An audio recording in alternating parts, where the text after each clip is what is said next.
والصلاة والسلام على رسول الله سيدنا محمد صلى الله عليه وسلم. أما بعد، حادثة تسببت في مقتل 5 أشخاص.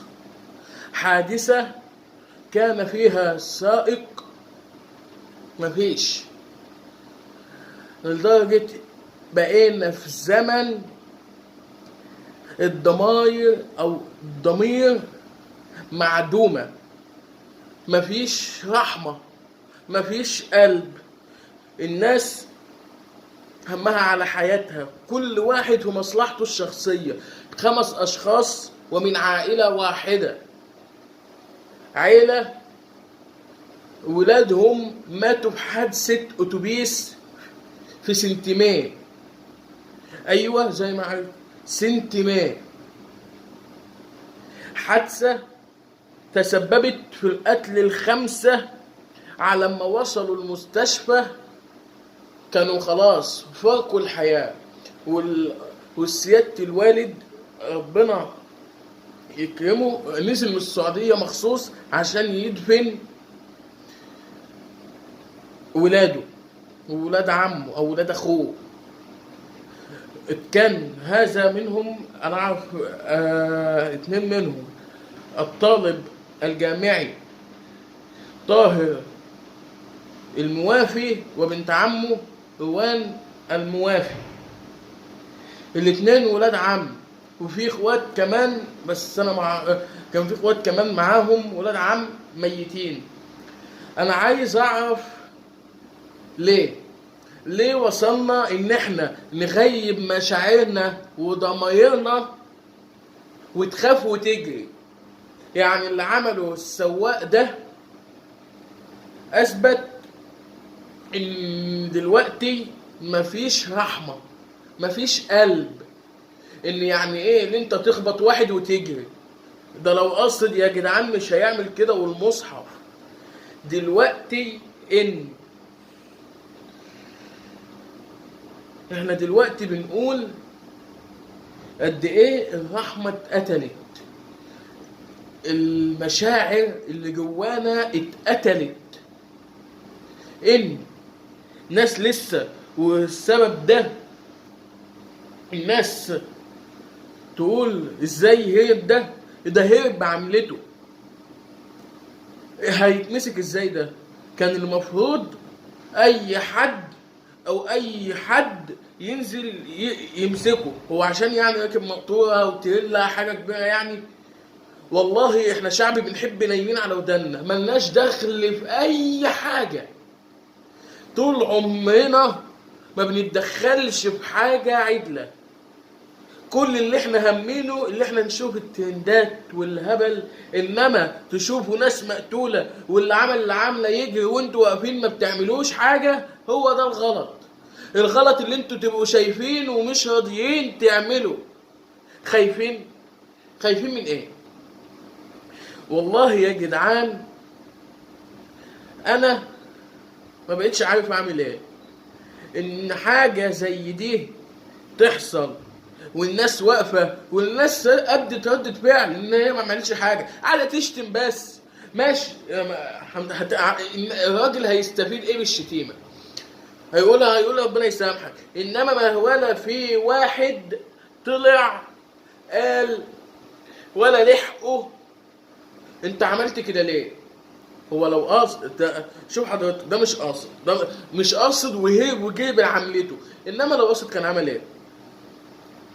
اتوبيس راجع بالليل الساعة 2 بعد نص الليل تقريبا، كانوا رايحين جامعتهم او كليتهم او راجعين منين الله اعلم.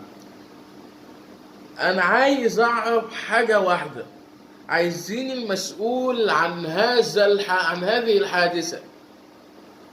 اي نعم، الحادثة دي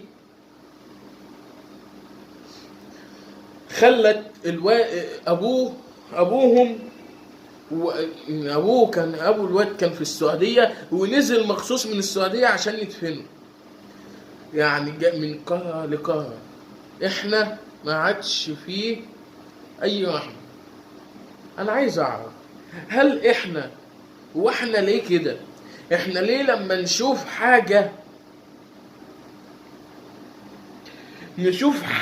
بتحصل وما نقدرش نتكلم؟ هل ده خوف ولا جبن؟ هما الاتنين نفس المعنى، الخوف والجبن هما اللي عملوا فينا كل ده. انك تكون خايف من حاجة او خايف من مساءلة او خايف من تحقيق، يبقى انت جبان. واحد ما عندكش شخصية، خلى عندك شخصية عشان تعرف تعمل حاجة عدلة. احنا شفنا كتير، احنا شعب شفنا حاجات كتير لا يمكن انها تخطر في عقل اي حد. زي ما حضراتكم مهتمين انتوا تشوفوا الترندات والحاجات اللي معروفة دي، يا ريت تهتموا بالحاجات المفيدة. ان انت يعني ايه تشوف حادثة وما تقدرش تتكلم او تعمل حاجة، او ان انت تكتب تجيب نمر المقطورة او التريل او ايا كان اللي كان سايق البتاع اللي كان سايقها، تاخد نمرها وتروح زي الراجل كده، تروح انا عايز ابلغ عن حادثة وصاحبها جه وخلع، او تصورها على موبايلك وتبعتها، او تروح اقرب مركز هنا في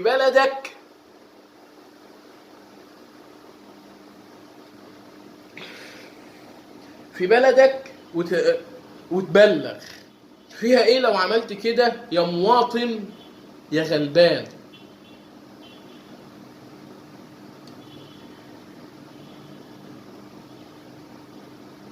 اقول ايه؟ احنا عايزين نتعلم من الاخطاء اللي طول عمرنا ما بنتعلمش منها. هو احنا ليه مجبرين؟ او احنا ليه كده؟ هو احنا ليه بالقسوة والجحود بالشكل ده؟ عايز منكم اجابة اللي تخلي واحد ما عندوش قلب يجري ويسيب اللي عمل الحادثة يهرب. يا اخي تشوف عايشين ولا لا؟ خلي بالكم ميتين، ربنا يرحمهم. بقاء لله لهؤلاء الطلبة، وبوجه خالص العزاء لأهالي الضحايا، وربنا يشد حيلهم وإيه، وإن شاء الله شهداء. إحنا بلد حصلت فيها حوادث كتير، حوادث كانت أدت وقتلت الملايين. مئات الأشخاص ماتوا في حوادث مثل هذه زي دي بالظبط.